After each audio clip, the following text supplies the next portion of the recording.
तो आज हम बात कर रहे हैं पोलिनेशन की। तो कल आप लोगों ने जैसा आपने पढ़ा था पहले कि पोलिनेशन जो होता है उसके बारे में क्या क्या उनमें अनुकूल होना चाहिए, पुष्प में क्या अनुकूल होना चाहिए, और उस पोलिनेशन के लिए फ्लावर जो है उसके अलावा जैसे इंसेक्ट होता था उनमें क्या अनुकूल होना चाहिए। तो आज हम बात कर रहे हैं उसी की। शुरू में 3 हम पढ़ चुके हैं, पहला वायु परागण, दूसरा जल परागण, तीसरा कीट परागण। आज हम बात करते हैं चौथे नंबर पे, वो होता है पोलिनेशन बाय बर्ड्स, पक्षियों द्वारा परागण। तो पक्षियों द्वारा परागण जो होता है उसको क्या बोलते हैं? ऑयंथोफिली। क्या बोलते हैं? ऑयंथोफिली बोलते हैं। और ये जो होता है वो बड़े पुष्प जो होते हैं कीपा का, घंटा का होते हैं उनमें होता है, या पुष्प में परागकण होते हैं। तो जो पक्षी होते हैं वो मेनली इस पुष्प की ओर क्यों आते हैं? परागकणों को खाने के लिए। तो वो परागकण ग्रहण करने के लिए यहाँ पर आते हैं। तो जैसे बहुत अच्छा नाम जानते हो आप, हमिंग बर्ड। हमिंग बर्ड जो होती है वो उड़ती है और उड़ते हुए ही पुष्प में से परागकणों को खाती है, तो उसका भोजन मिलता है। ऐसा कैसे होता है? बेगोनिया, हमिंग बर्ड का जो सबसे अच्छा फेवरेट जो पौधा जिसमें परागकण खाती है वो बेगोनिया प्लांट है। दूसरा हनी बर्ड जो होता है वो वाटर ब्रश का पौधा होता है। अपने यहाँ गार्डन में पिंक कलर का फ्लोर होता है लटका हुआ, ऐसे फाइबर्स निकले होते हैं उसके अंदर। उस प्लांट के अंदर हम बात करें तो हमिंग बर्ड जो होती है वो तो करती है इसमें, या हनी बर्ड जो होती है वो इसमें वो करती हैं। ऐसे ही बहुत सारे प्लांट्स बहुत सारे हैं। जैसे आपने देखा होगा अपने आसपास होती है बया, होती है बया अपन जिसे कहते हैं, वो भी करती है। डिफरेंट टाइप के कलर की, अपने ब्लैक है, ग्रीन है, ब्लूइश कलर की होती हैं, डार्क कलर होती हैं। चिड़िया अपने गार्डन में होती हैं, आसपास होती हैं, वो भी आती हैं, फूलों का रस पीती हैं, वो भी फूलों में परागकण खाती है, आपने देखा होगा। तो ये जो परागण होता है ये पक्षियों द्वारा होता है। तो इसमें खास बात ये होती है कि हर एक जो पुष्प होता है, जैसे कुछ पुष्प विशिष्ट होते हैं, जैसे हमिंग बर्ड है वो एक घंटाकार या कीपाकार पुष्प होगा उसी में परागण करती है, ताकि वो यूँ उड़ते हुए परागकणों खाती है। तो उसकी चोंच जो बीक होती है बड़ी होती है, प्रेशर होता है उसमें, और वो उससे परागकणों खा सकती है। हर प्रकार के पौधे होते हैं उनमें जो पुष्प अलग प्रकार के होते हैं, तो पक्षी जो परागण के अंदर उसी पक्षी भी उसी प्रकार के अनुकूलित होते हैं। कुछ बड़ी चोंच वाले होते हैं, कुछ छोटी चोंच वाले होते हैं, कुछ चोंच बड़ी होती है। तो उस हिसाब से वो अपना प्लांट चूज करते हैं और उस हिसाब से वो परागण करते हैं, पोलिनेशन का काम करते हैं। दूसरा नंबर पर आता है बाय बैट्स, चमगादड़ द्वारा परागण। तो चमगादड़ द्वारा परागण होता है उसे बोलते हैं कायरैप्टेरोफिली। क्या बोलते हैं? कायरैप्टेरोफिली कहते हैं। अब आपको सोचिए कि चमगादड़ जो होता है वो कैसे परागण करेगा। तो उसके लिए क्या होना चाहिए? जब चमगादड़ के लिए बड़ा पुष्प होना चाहिए। क्या होना चाहिए? पुष्प का साइज बड़ा होना चाहिए।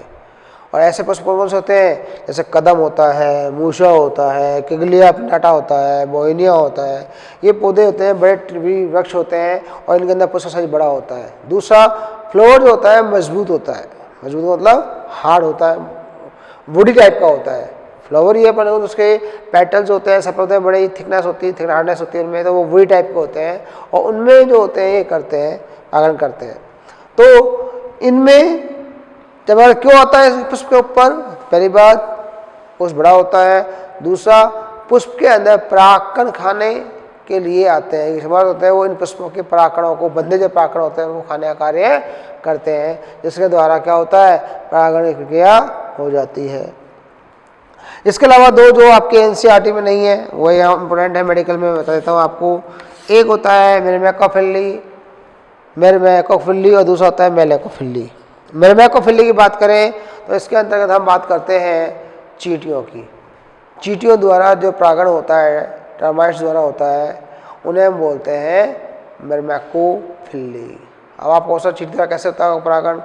तो बच्चों आप लोगों ने देखा होगा अपने आसपास जो पौधे होते हैं, जैसे बबूल का पौधा देखा होगा आपने, कीकर का देखा होगा, खेड़ी का पौधा देखा होगा, आम का देखा होगा। ऐसे पौधे जिनमें चींटियाँ पाई जाती हैं, चींटियाँ घूमती रहती हैं। अगर आपने देखा होगा अपने आसपास जो बबूल का पौधा होता है उसमें छोटी काले रंग की चींटियाँ होती हैं, वो घूमती रहती हैं।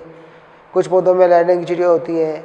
तो चींटियाँ क्यों होती हैं? पहले ये कारण है कि चींटियाँ क्यों होती है इस प्लांट के अंदर, तो उस प्लांट के द्वारा कुछ शुगरी कंपाउंड होता है, शुगर कंपाउंड होता है, वो रिलीज होता है, जिसको फूड के रूप में काम लेती है। दूसरा फ्लोर जो होता है उसमें गंध होती है, उसमें मीठा होता है, नेक्टर टाइप का कंडीशन होती है जो फ्रक्टोज का बना होता है, तो उसको ग्रहण करने के लिए चींटियाँ पाई जाती हैं। तो इस तरह के जो प्लांट होते हैं उनमें ये चींटियाँ जाती हैं और उस मीठे पदार्थ को ग्रहण करने के लिए फ्लावर के अंदर प्रवेश करती हैं, जिसके कारण क्या होता है, उन पुष्पों में परागण की प्रक्रिया हो जाती है। तो इसे बोलते हैं मिर्मेकोफिली। इसके अंदर हम बात करते हैं हमारे यहाँ जैसे प्रोसोपिस, प्रोसोपिस किसका नाम है, खेजड़ी का नाम, इसे हम बोलते हैं खेजड़ी, पहला।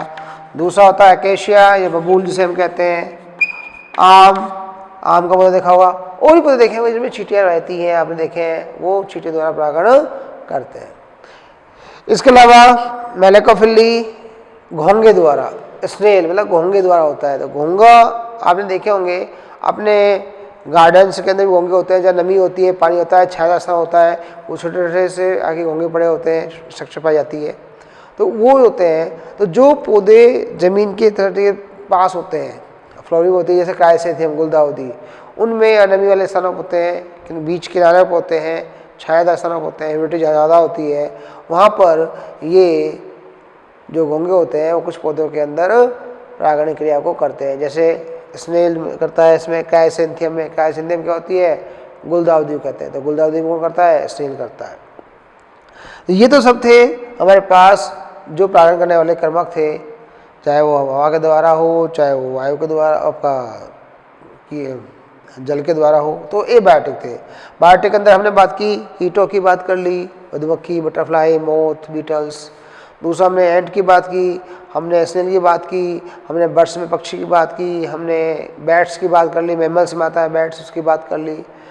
लेकिन इनके अलावा कुछ बड़े एनिमल जो हैं, ये सब छोटे बड़े एनिमल, जैसे लेमूर होता है, बंदर होते हैं, मंकीज़ होते हैं, आपके लिजार्ड्स होती हैं, रेप्टाइल्स के अंदर छिपकलियाँ आती हैं, लिजार्ड्स आती हैं, आपके स्क्वैल्स मैमल्स में आते हैं, रोडेंट, कृंतक जो शाखाओं में आता है तो काटते हैं, वो जानवर होते हैं, वो भी परागण करते हैं। जैसे एग्जाम्पल दूँ मैं, लेमूर जो होता है वो करता है एनिमल्स में, लार्ज एनिमल्स होता है।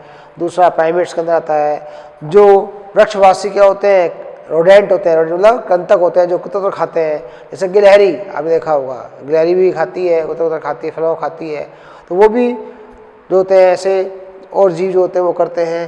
रेप्टाइल्स में गार्डन लिजार्ड और गिक्को लिजार्ड जो होती हैं वो क्या करती हैं, वही प्रदर्शन काम करती हैं, किसी माध्यम से पुस्तक पहुँचती है, परागण के माध्यम से, कीट पकड़ने के माध्यम से पहुँचती है, जिस कारण वो परागण हो जाता है।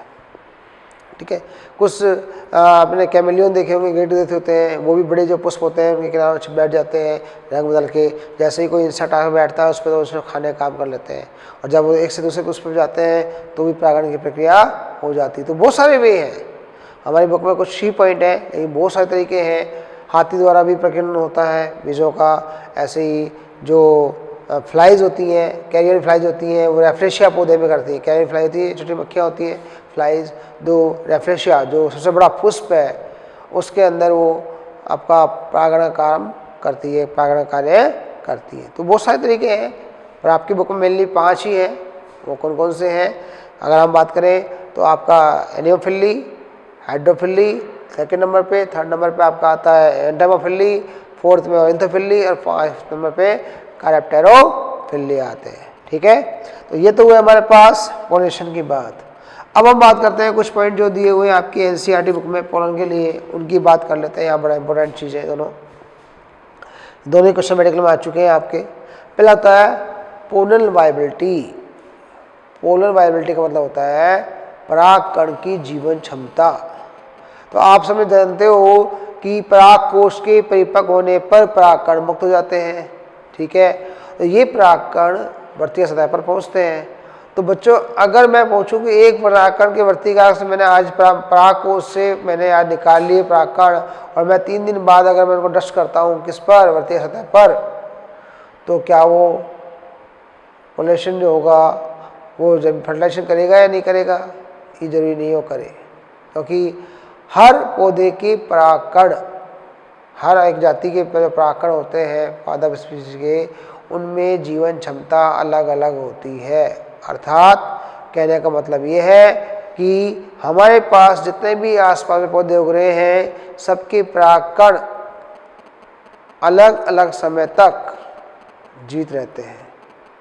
जैसे मैं एग्जांपल दूं, वीट और राइस की बात करूं, गेहूँ और चने की उसकी चावल की मैं बात करूँ तो उनके अंदर लगभग 30 मिनट तक परागकण जिंदा रहते हैं, अर्थात पराग कोश से मुक्त होकर आधे घंटे के अंदर लगभग 30 मिनट से 35 मिनट बनवा लीजिए आप लोग एवरेज। अगर वहाँ तक वो नहीं पहुँचते हैं, कहाँ पर, वर्तीय सतह पर नहीं पहुँचते हैं, तो फर्टिलाइजेशन प्रोसेस नहीं होता है। इसलिए उनको 30 से 35 मिनट के अंदर, मतलब अंकुरण के पश्चात, उसे एंथोडीसेंस के पश्चात उनको वहाँ पर पहुँचना आवश्यक होता है ताकि वो फर्टिलाइजेशन कर सके। लेकिन कुछ पौधे होते हैं जैसे रोजेसी फैमिली के पौधे हैं, रोजेसी पौधे आपका लेग्यूमिनेसी जो कुल के पौधे हैं, दालें जितनी भी होती हैं, जैसे मैं एग्जांपल दूं, चना है, मूंग है, उड़द है, छोला है, सेम है, राजमा है, ये जितनी अरहर है, ये दालें हैं। ये जो इन पौधों के जो परागकण होते हैं वो पराग कोश से मुक्त होने के पश्चात लगभग 1 महीने तक जीवित रहते हैं, अर्थात इनकी वायबिलिटी 1 महीने तक जीवित रहने की होती है। इसका मतलब क्या हुआ कि यदि आज परागकण मैंने निकाले, किसी पौधे के परागकण मैंने निकाल के स्टोर कर लिया और मैं 1 महीने बाद भी अगर उस परागकण में डालता हूँ किसके ऊपर, वर्तीय सतह पर, तो वो फर्टिलाइजेशन करते हैं, अंकुरित होते हैं।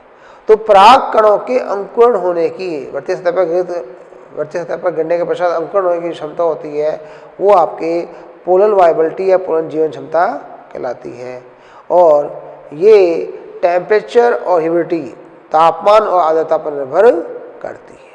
क्लियर है? तो पोलन वायबिलिटी समझ में आ गई। क्वेश्चन आ चुका मेडिकल में कि 30 मिनट में वायबिलिटी किसकी होती है, 4 ऑप्शन दे दिए आपको, तो किसी कहोगे वीट एंड राइस के अंदर क्या होती है, 30 मिनट्स की होती है। लेग्यूम्स के अंदर 30 मिनट से ज़्यादा की होती है, अर्थात 1 महीने तक हो सकती है। क्लियर है? तो एग्जाम में पूछ सकते हैं आपसे कि 4 ऑप्शन दे दिए आपको, पूछ लिया निम्न में से किसमें पोलन वायबिलिटी है, परागकण जीवन क्षमता 1 महीने की होती है, 30 दिनों से ज़्यादा होती है, 30 दिन तक होती है। तो ऑप्शन दे दिया मैंने, वीट दे दिया, राइस दे दिया, मेज़ दे दिया और ग्राम दे दिया, चना दे दिया। तो आंसर क्या आएगा? चना आएगा। क्लियर है? तो ये याद करना। दूसरा आता है हमारे पास पोलन प्रिजर्वेशन। प्रिजर्वेशन मतलब होता है पराग संरक्षण। परागकणों को पराग बोल सकते हैं बेटा, तो इसमें कोई बड़ी बात नहीं है। पराग संरक्षण, प्रिजर्वेशन मतलब संरक्षण जानते हो। तो इनका प्रिजर्वेशन मतलब हुआ कि परागकणों को हम किस प्रकार सेफ रख सकते हैं। तो परागकणों को सेफ रखने का होता है लिक्विड नाइट्रोजन। अगर हम किसी पौधे के परागकणों को लंबे सुरक्षित रहते हैं, सुरक्षित रखने का मतलब हुआ कि हम फ्यूचर में उनको काम लेना चाहते हैं कि हमने आज स्टोर कर लिए, उनको हम 10 साल बाद, 5 साल बाद किसी पादप प्रजनन कार्य में भाग लेंगे, उसके लिए रखना चाहें पादप प्रजनन के लिए, तो उसके लिए हमें क्या करना होता है, इन परागकणों को लिक्विड नाइट्रोजन के अंदर रखना होता है। जीन बैंक भी आप लोग पढ़ोगे, जीन बैंक पढ़ते हैं हम लोग, सीड बैंक पढ़ते हैं, बीज बैंक पढ़ते हैं, उन सब के अंदर ही होता है लिक्विड नाइट्रोजन। तो किसी भी पदार्थ को, किसी भी लिविंग मास को हम बात करें, चाहे वो डीएनए हो, चाहे आरएनए हो, चाहे जीन हो आपका, चाहे ये बीज हो, चाहे आपका परागकण हो, स्पर्म हो, इन सब को हम जिस जगह फिक्स करते हैं, जिसमें फिक्स करते हैं उस प्रोसेस में बोलते हैं क्रायो प्रिजर्वेशन। Cryo preservation. तो क्वेश्चन आता है कि क्रायो प्रिजर्वेशन क्या होता है, तो आएगा कि पदार्थों को लिक्विड नाइट्रोजन में फिक्स करने की जो प्रक्रिया होती है उसे बोलते हैं क्रायो प्रिजर्वेशन। और इसके लिए हम लोग लिक्विड नाइट्रोजन यूज करते हैं जिसका तापमान -196 डिग्री सेंटीग्रेड होता है। क्लियर है? और पोलन बैंक वह स्थान जहाँ पर मान लो परागकणों को लिक्विड नाइट्रोजन स्थिर किया जाता है, फिक्स किया जाता है, उसे हम बोलते हैं पोलन बैंक। क्या बात करते हैं उसको हम लोग? पोलन बैंक कहा जाता है। क्लियर?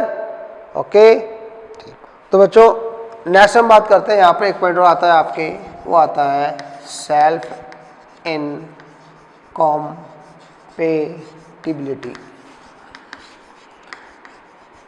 इसको आप लोग पहले ही पढ़ चुके हो, समझाया हुआ था मैंने। इसे बोलते हैं संबंध्यता।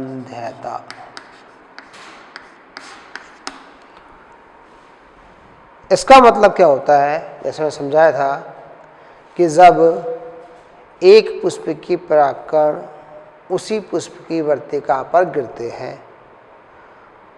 जहाँ पर वर्तिका सतह जो होती है सरफेस, एक पुष्प के परागकण उसी पुष्प की वर्तिका आगे पर गिरते हैं। जहाँ पर वर्तिका स्टिग्मा और पोलन ग्रेन दोनों ही कैसे हों, फंक्शनल हों, दोनों ही जनन सक्षम हों, दोनों में ही जीन क्षमता पाई जाती हो, दोनों ही कॉम्पेटिबल हों, फिर भी उनमें फर्टिलाइजेशन नहीं होता। इस प्रक्रिया बोलते हैं स्वबंधता। मैं सबसे दूसरा समझाऊँ मैं आपको, तो जिस तरह से एक भाई और बहन की शादी नहीं हो सकती, शादी होती है हमारे यहाँ तो क्या मिलते हैं, गोत्र मिलाते हैं ना, मिलाते हैं गोत्र। तो गोत्र क्यों मिलाते हैं, यदि लड़की पक्ष या लड़का पक्ष दोनों हम बात करें, वर पक्ष या वधु पक्ष के गोत्र मिल रहे होते हैं तो उनके बीच में मानते हैं कि इनके पूर्वज मतलब जो दादा परदादा जो थे वो, और वो आपस में क्या है, भाई है, अर्थात उनका परिवार का ओरिजिन जो हुआ है वो किसी एक ही गोत्र से हुआ है, दूसरी गोत्र से नहीं हुआ। तो अगर हमारे पास एक ही परिवार की संतान है हम लोग, तो हमारे अंदर संबंध होता है बहन भाई का, सिस्टर ब्रदर वैसे होती है। तो यहाँ पे भी वही कहा गया है, सेम कंडीशन है। क्योंकि अगर हम बात करते हैं सिस्टर ब्रदर की, दोनों एक ही पेरेंट की संतान है, ठीक है, तो दोनों के अंदर जो जीनोटाइप होगा लगभग क्या होगा, सेम होगा, सेम मतलब दोनों में जीनोम सेम होगा। और ऐसा इसलिए किया जाता है क्योंकि ताकि जो हमारे पास वेरिएशन जो है न्यू जनरेशन में वो क्रिएट हो सके। वेरिएशन जो न्यू जनरेशन है वो हमारे पास इस एटमॉस्फेयर में, इस कंडीशंस में, या हमारे अंदर जो रिसेसिव जो डिजीज़ है उनके बेस पर वो सर्वाइव कर सके। कहने का मतलब है यदि सिस्टर ब्रदर में अगर हम बात करें कि मैच होती है, जैसे एनिमल्स में होता है, एक शेर जो होता है वो अपने ही शेरनी जो बच्चा होता है उसी साथ मैटिंग कर लेता है। इनब्रीडिंग हम पढ़ते हैं, इनब्रीडिंग और outbreeding, there are two words, दो वर्ड होते हैं यहाँ पर, इनब्रीडिंग और आउटब्रीडिंग। तो शेरों में, एनिमल्स में जो मिलती है इनब्रीडिंग मिलती है, परंतु इसका नुकसान क्या होता है कि एक जो डिजीज़ होती है वो कंटिन्यू पीढ़ी दर पीढ़ी चल रही होती है, जिससे क्या होगा उसमें नया वेरिएशन नहीं आता है। तो उसके अंदर उस डिजीज़ के लड़ने के लिए जो एक्सेस होनी चाहिए, जो डेवलप होनी चाहिए, डेवलप होनी चाहिए, जो एंटीबॉडीज होनी चाहिए वो डेवलप नहीं हो पाती हैं, जिस कारण वो पीढ़ी दर पीढ़ी रोग चलता रहता है। लेकिन यदि हम बात करें क्रॉस की, तो अगर हम क्रॉस करते हैं तो उससे जो प्रोजेनी बनती है वो बेटर बनती है। अगर हम बात करें प्लांट ब्रीडिंग प्रोसेस के अंदर आपने पढ़ा होगा हाइब्रिड, संकर जो हम पढ़ते हैं, संकर क्या पढ़ते हैं कि वो विगर होता है, ओजस होता है, किससे, अपने पेरेंट से। तो हम भी यहाँ बात करते हैं कि यदि हमारे एक ही जो गोत्र के अंदर शादी करते हैं तो संतति तो होगी, पर जो संतति होगी वो क्या होगी, ओजस नहीं होगी, ओजस मतलब विगर नहीं होगी, वेरिएशन क्रिएट नहीं होंगे सेम जीन होने के कारण। तो मैं जो समझा रहा हूँ वो एक एनिमल पहलू अलग से है, लेकिन हाँ जो प्लांट के बता रहा हूँ वो समझा रहा हूँ आपको इस तरह से है कि एक ही प्लांट मेरे पास है, उस प्लांट के फ्लावर है, ऐसा सभी में नहीं होता, कुछ ही पौधों में होता है। इस प्लांट के अंदर जो फ्लावर है इसके दो पार्ट हैं, इसमें एक तो ये मेल पार्ट है, ये तो आ गया आपका मेल पार्ट, एंडोशियम पार्ट हो गया, तो इसको हम बोल सकते हैं यहाँ स्टेमन, उसकी इकाई होती है, और ये हमारे पास होता है पिस्टिल। तो जब इसकी अंतर के परागकण इसी पे ऊपर गिर जाते हैं, मान लीजिए गिर गए, तो ये तो हो गया कैसा, सपरागण। क्या हो गया, सपरागण। ये मैंने पहले बताया था आपको, पर परागण के लिए अनुकूलन वहाँ भी बताया था। तो यहाँ पे क्या हुआ, सपरागण हो गया। अब सपरागण हो गया तो क्या हुआ, ये प्रोंगेन इस पे गिरा हुआ है, ये प्रोंगेन, तो इस प्रोंगेन के अंदर जो जीनोटाइप है और इस स्टिग्मा पे जो जीनोटाइप है, इस फीमेल पार्ट में जीनोटाइप है, क्योंकि एक ही पुष्प के बने हुए हैं, दोनों क्या है, सेम है।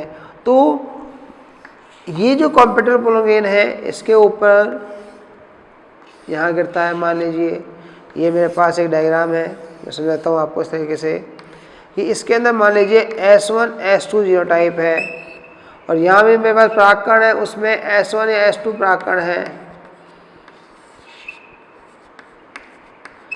तो ये जीनोटाइप और ये जीनोटाइप दोनों के अंदर जीनोटाइप क्या हो गया, सेम हो गया। कैसा हो गया, सेम। इसका मतलब क्या हुआ, इन दोनों की उत्पत्ति एक ही फ्लावर से हुई है, एक ही पेरेंट से हुई है, तो इसमें परागकण अंकुरित नहीं होगा। तो क्यों नहीं होगा? स्टिग्मा इसको शिफ्ट नहीं करेगी, क्योंकि यह स्टिग्मा सरफेस के लिए कॉम्पेटिबल नहीं होगा। गिरने के पश्चात भी ये जर्मिनेशन नहीं करेगा, इसलिए क्योंकि दोनों जीनोटाइप सेम है। तो यहाँ पर वही कह रहे हैं कि मेरे पास जो पोलर गेन है वो कैसा है? फर्टाइल है। कैसा है बच्चों? ये फर्टाइल है। और जो स्टिग्मा सरफेस है हमारे पास, वो भी कैसी है? फर्टाइल है। यूनिसेक्सुअल फ्लावर नहीं है, बाइसेक्सुअल फ्लावर है। बाइसेक्सुअल फ्लावर होने के बाद दोनों चीज़ें हैं, मेल पार्ट भी फीमेल पार्ट भी है, परंतु इनमें ऑटोगैमी नहीं होती। परागण तो हो जाता है, गिर भी जाता है परागकण, लेकिन वो परागकण क्या होता है? जर्मिनेट नहीं होता। इसलिए इसमें हम बोलेंगे पोलिनेशन जो होता है वो तो हो जाता है, परंतु फर्टिलाइजेशन जो होता है वो नहीं होता। पोलिनेशन में कहा दिया नेचुरली आर्टिफिशियल, पर फर्टिलाइजेशन क्या होता है? यहाँ पर एब्सेंट होता है। क्यों होता है एब्सेंट? क्योंकि पोलिनेशन के बाद जो पोलन गेन जो होता है वो जर्मिनेशन एब्सेंट होता है। क्या होता है? पोलन गेन जर्मिनेशन एब्सेंट होता है। क्यों होता है? Due to the same genotype के कारण। सेम जीनोटाइप होने के कारण क्या होता है? ये खुद का परागकण खुद की स्टिग्मा सरफेस से गिरने के बाद भी अंकुरित नहीं होता, और इसी को ये बोलते हैं स्वबद्धता। स्व मतलब स्वयं से, बद्धता सेल्फ इनकॉम्पेटिबिलिटी कहते हैं। क्लियर? अब आगे चलें तो ये जो सेल्फ इनकॉम्पेटिबिलिटी होती है वो दो तरह की होती है। इसको हम शॉर्ट में बोल सकते हैं SI। क्या बोल सकते हैं इसको? SI। ये जो सेल्फ इनकॉम्पेटिबिलिटी होती है ये दो प्रकार की हो सकती है, हेटेरोमॉर्फिक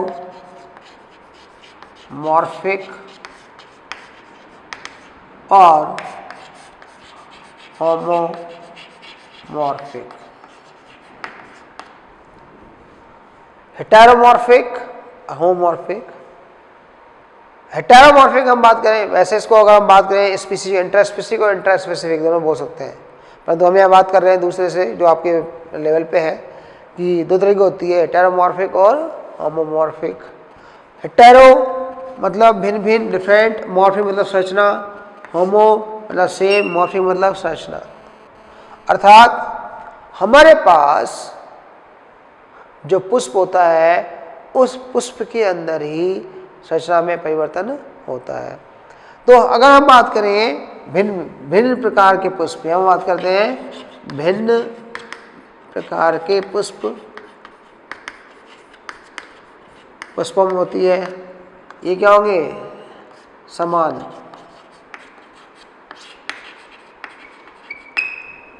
इसका मतलब कैसे बताऊँ आपको मैं कि अगर मेरे पास एग्जाम्पल देता हूँ मैं, हेटेरोमॉर्फिक ए लेके चलता हूँ,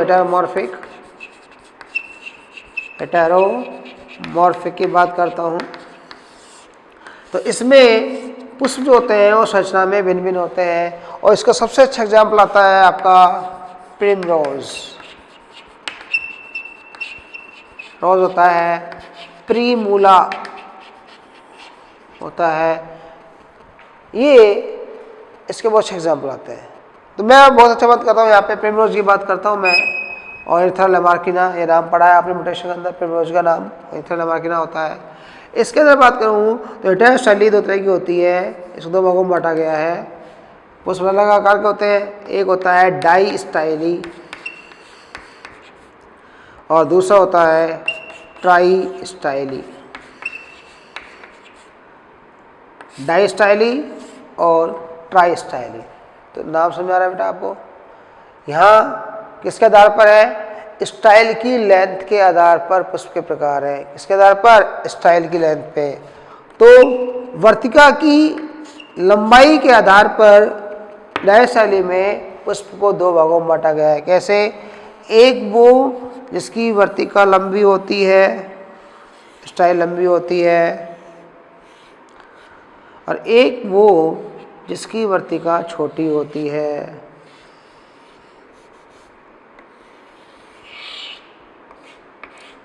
आपके सामने दो डायग्राम है बच्चों, एक ये और एक ये। अंतर क्या कहेंगे आपको?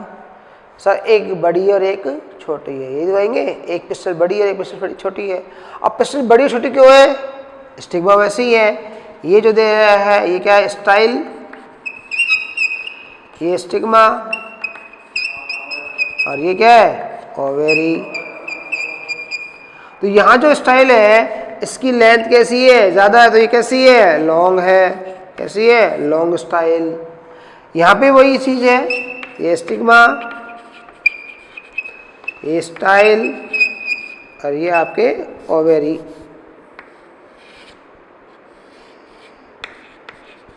लेकिन यहाँ पर स्टाइल कैसी है? शॉर्ट। यदि एक ही पादप में दो प्रकार के पुष्प मिलते हैं, एक लॉन्ग स्टाइल वाले और दूसरे शॉर्ट स्टाइल वाले, तो ऐसे पादपों में स्वपरागण नहीं होता। क्यों नहीं होता? क्योंकि हमारे पास जो लॉन्ग स्टाइल होता है उसमें जो पुष्प होते हैं वो कैसे होते हैं? स्मॉल साइज के होते हैं, और जो शॉर्ट स्टाइल होती है उसमें पुष्प होते हैं बड़े आकार के होते हैं। क्योंकि यहाँ पर अल्टरनेट फॉर्म क्या होता है? ये लॉन्ग स्टाइल है तो यहाँ पर स्टेमन कैसे हैं? शॉर्ट है। ये शॉर्ट है, यहाँ पे स्टेमन की लेंथ क्या है? लॉन्ग है। अब आपके सामने ये दो पुष्प हो गए। पहला लॉन्ग स्टाइल शॉर्ट स्टेमन लेंथ, और लॉन्ग स्टेमन शॉर्ट पिस्टिल हो गया ना। यहाँ पर कार्पल कैसा है? पिस्टिल कैसी है? शॉर्ट है। यहाँ पे कैसी है? लॉन्ग है। पर यहाँ स्टेमन शॉर्ट है, यहाँ स्टेमन लॉन्ग है। तो यदि इसके परागकण मैं आर्टिफिशियल लेकर भी इसके ऊपर डाल दूं तो ये जर्मिनेट नहीं होंगे, अर्थात सब बंधता प्रदर्शित करेंगे। लेकिन इसके परागकण इस पर गिरे, शॉर्ट स्टेमन के एंथर से परागकण निकलकर शॉर्ट स्टेम पे गिरे, और लॉन्ग वाले से निकल कहाँ पर है? लॉन्ग पे डाउन हो। शॉर्ट से शॉर्ट पर, लॉन्ग से लॉन्ग पर, तो क्या होगा? पॉलिनेशन हो जाएगा और साथ में फर्टिलाइजेशन भी हो जाएगा। और यहाँ पे जो हुआ ये क्रॉस पोलिनेशन हुआ, और ये भी क्या हुआ? क्रॉस पोलिनेशन हुआ। तो यहाँ पे क्या हुआ? पर परागण हुआ, सब परागण नहीं हुआ। यदि मैं आर्टिफिशियल डाल भी देता हूँ परागणों को तो भी वो अंकुरित नहीं होते। क्यों? ये परागण इस पर वर्तित नहीं होंगे क्योंकि इसका जीनोटाइप सेम है। ये परागण इस पे अंकित होंगे क्योंकि इसका जीनोटाइप इस जीनोटाइप क्या है? अलग अलग है। सेम ये परागण इस पे अंकित नहीं होंगे, यहाँ क्या होंगे? इस पे अंकित होंगे। तो दोनों के अंदर क्या हुआ? क्रॉस हुआ। लॉन्ग स्टेमन का लॉन्ग स्टाइल से और शॉर्ट स्टेमन का शॉर्ट स्टाइल से। क्या होगा? फ्लावर से, फीमेल पार्ट से क्या होगा? क्रॉसिंग होगी। और इस क्रॉसिंग को हम क्या बोलते हैं? डायस्टाइली। दो स्टाइल दो प्रकार की होती है यहाँ पे, इसलिए इसको बोलते हैं डायस्टाइली। तो ये अंतर यहाँ होगा और ये इस पे ऐसे गिरेगा। ये ऐसे भी आ सकता है और ये वाला ऐसे जाएगा। तो क्लियर? क्योंकि यहाँ पुष्प के अंदर स्टाइल की लेंथ अलग होती है, अर्थात पुष्प दो प्रकार के होते हैं, बड़े साइज छोटे आकार के। उस आधार पर हम ये कह सकते हैं डायस्टाइली, लेंथ के आधार पर। क्लियर? अब आते हैं सेकंड एग्जाम्पल पे, जो था आपका कौन सा?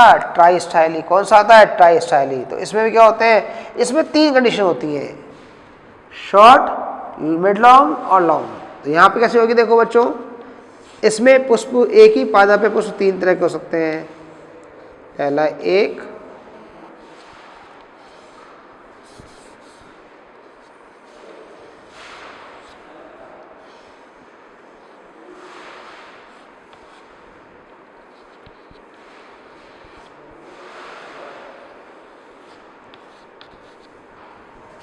आपके सामने तीन फ्लावर है, तीनों के अंदर देखो ये कौन सा है? लॉन्ग। इसमें स्टाइल कैसी है? लॉन्ग है। इसमें स्टाइल कैसी है? मिड है। इसमें कैसी है? शॉर्ट है।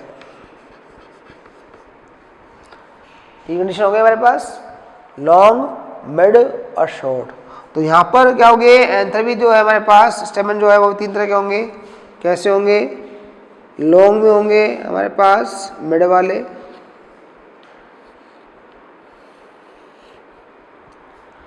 लॉन्ग कैसे होंगे, मिड वाले। अर्थात हम बात करें जिस तरह की स्टाइल है उस तरह के इसमें होंगे, स्टेमन नहीं होंगे। कैसे, अगर लॉन्ग स्टाइल तो कौन से होंगे, मिड वाले होंगे यहाँ पे, ये सॉरी यहाँ पे आ जाएंगे, मिड लेंथ वाले होंगे और शॉर्ट लेंथ वाले होंगे, ये ऐसे और ये ऐसे।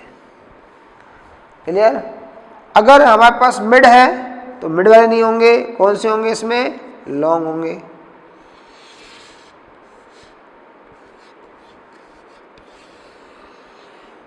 लॉन्ग होंगे और शॉर्ट होंगे।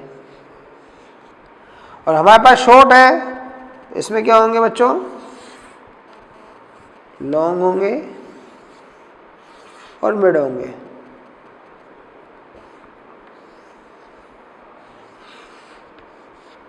शॉर्ट नहीं होंगे। तो तीन कंडीशन हो गई, long style, short and mid type of the स्टेमन, mid style, long and short type स्टेमन, short style, long and mid type स्टेमन। Clear है। तो यहाँ पे भी हमारे पास तीन कंडीशन हो गई, लॉन्ग स्टाइल, मिड स्टाइल और शॉर्ट स्टाइल।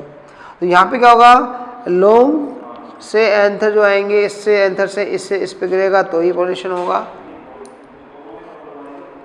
अगर हम बात करें मिड की बात करें तो यहाँ से यहाँ और यहाँ से यहाँ ये मिड पे आएगी। और शॉर्ट की बात करें तो ये यहाँ जाएगा और ये तीन कंडीशन हो गई।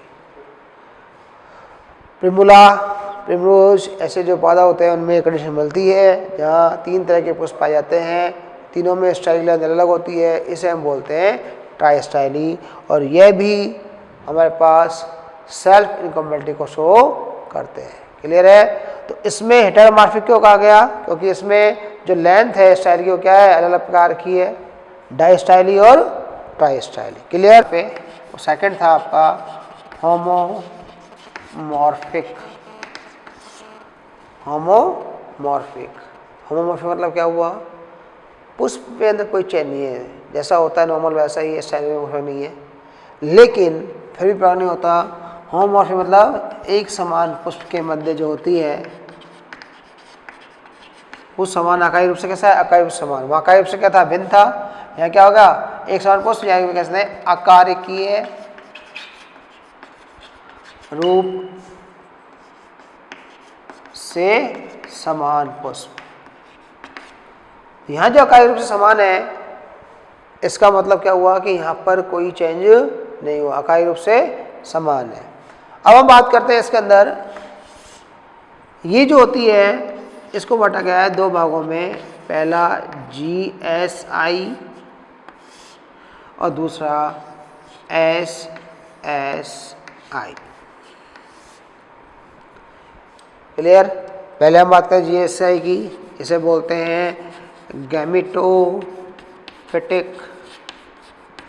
सेल्फ इनकॉम्पैटिबिलिटी।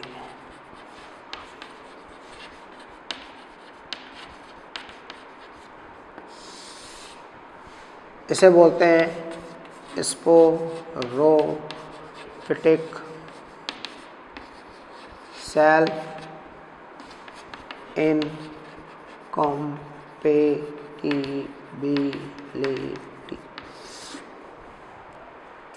तो सेम जैसे हमने पढ़ा था 11th क्लास में, गैमेटोफाइट, ब्रायोफाइट पढ़ा था, हेटेरोफाइट पढ़ा था, स्पोरोफाइट, गैमेटोफाइट। तो बहुत सिंपल है। गैमेटोफाइट मतलब हैप्लोइड स्ट्रक्चर एंड स्पोरोफाइट मतलब 2n। तो जब हम बात करते हैं पोलन गेन में और स्टिग्मा सरफेस की बात करें तो हमारे पास कौन सी चीज़ n है और कौन सी 2n है। अगर मैं बात करूं यहाँ पर इसकी, और ये इसके ऊपर ये पोलन गेन है, ये मेरे पास है स्टिग्मा और ये मेरे पास है पोलन ग्रेन, मान लीजिए है, इससे शो करता हूँ मैं, आपको दिख रहा होगा आपको। तो स्टिग्मा जो होती है वो क्या होती है 2n होती है।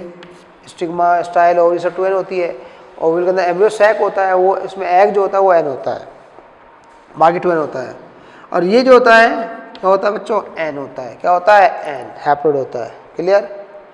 तो यदि पोलर ग्रेन स्टिग्मा पे लैंड सरफेस पे गिर जाए, लैंड हो जाए, मतलब परागकण स्टिग्मा सरफेस पर गिर जाए और सेल्फ इनकम्पेटिबिलिटी परागकण द्वारा प्रदर्शित की जाए, समझना, सेल्फ इनकम्पेटिबिलिटी क्यों करे, परागकण द्वारा प्रदर्शित की जाए, तो इसे बोलते हैं GSI। समझ में आया। फीमेल पार्ट इसमें फॉलो नहीं कर रहा, फीमेल पार्ट एक्सेप्टेबल है, वो पोलन ग्रहण कर लेगा, परंतु यहाँ पे पोलन जनरेशन को रोका किसने, अपने आप को रोका किसने, मेल ने, मेल पार्ट ने रोका। मतलब पोलन ग्रेन ने जर्मिनेशन नहीं किया, फीमेल पार्ट के कॉम्पेटिबल होने के बाद भी मेल पार्ट ने जर्मिनेशन नहीं किया। इसमें यहाँ पर जो इनकॉम्पेटिबिलिटी शो कर रहा है वो कौन कर रहा है, पोलन ग्रेन कर रहा है, इसलिए बोलते हैं इसको GSI।